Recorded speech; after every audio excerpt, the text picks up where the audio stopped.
Hey guys, today's recipe, I'm making up a nice delicious chocolate molten lava cake.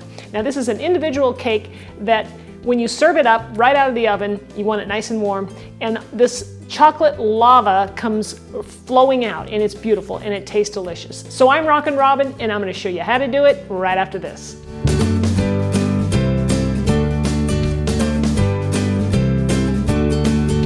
All right, so before I go over the ingredients, let me just mention a thing or two about the cake. So they are individual cakes, and we're going to be making 2 of them, and they're 4-ounce ramekins that you need to have in order to bake it for the right size. Now another thing you can do is, since this needs to be served up right away, it's kind of inconvenient if you have a dinner and then you're trying to do this. So you can mix up your batter ahead of time, pour it into the ramekins and refrigerate it for later on in the evening, right?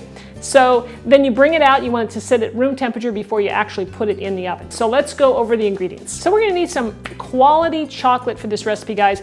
I'm using this one here that is a Scharffen Berger, and it's 62% cacao. You wanna use a good quality chocolate so that you'll get the results that I'm gonna get today when I'm gonna show you. Some of you are gonna ask me if you can use chocolate chips, and I don't recommend it. I tried it and it didn't work out right. So try and get this brand if you can, or something similar. So we'll need some regular salted butter. I'm using organic here, and I cut it up into 1/2-inch chunks so that it'll melt evenly. We'll need a little bit of sugar. As you can see, that our recipe doesn't have very much sugar in it, which is a good thing in my view. We'll need a couple of eggs. One is a whole egg and the other is just the egg yolk. I'm using gluten-free flour, and this brand, Pamela's, I think works really well. We'll also need some vanilla extract. The first thing we're going to do is prepare our ramekins for the cake batter. So I've got some softened butter here and clean hands, and I'm going to butter up these ramekins, and then we're going to put some flour in there. That way they won't stick. It's important that they just kind of, flow out or pour out when the cake is done. We want to get them out of here to serve it up. And then I'm going to sprinkle in about a teaspoon or so of the gluten-free flour.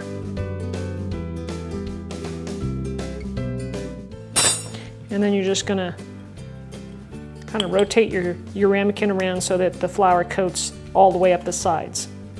Now you can see there's quite a bit of excess flour in here, and we want to get that out because we don't want that to coat our cake when it comes out of the oven. We don't want to see it. So what you want to do is just turn it upside down and tap it on your cutting board. And that should get rid of most of the excess, so you can see there that it's looking pretty good. We've got our ramekins coated with butter and flour, and I've got my oven preheated to 450 degrees. Now it's time to mix our eggs with our sugar.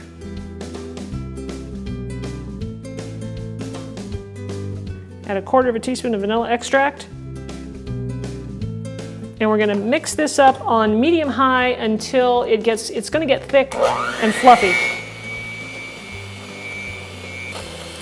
Now you can see how that's fluffed up a little bit. Now what I want to do is go over to the stove and start melting our chocolate and butter. So here I have just a simple saucepan with some water in it, and I have a bowl here that's a glass bowl that I'm going to make a double boiler out of, and put my chocolate in there and the butter. Now you want to heat this up just until it's combined. You don't want to overheat the chocolate. So you can see the chocolate starting to melt right away. So you just, like I said, we still got some butter in there. We're just going to stir this up until that butter melts, and then I'm going to take it off the heat. So back to our egg mixture. Okay, our eggs look nice, and they've increased in volume a little bit. It's time to add the chocolate. So I'm going to drizzle in the chocolate slowly.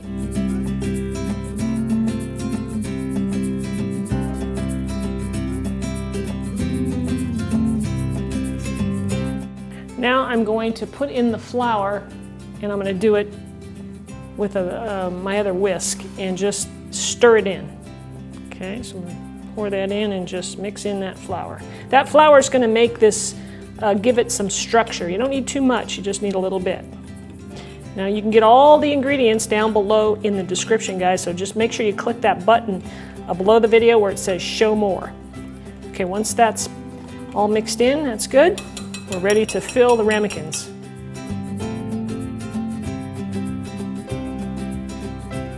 About 3/4 of the way up. Now these are going to go in the oven, 450 degrees, for somewhere between 8 and 9 minutes.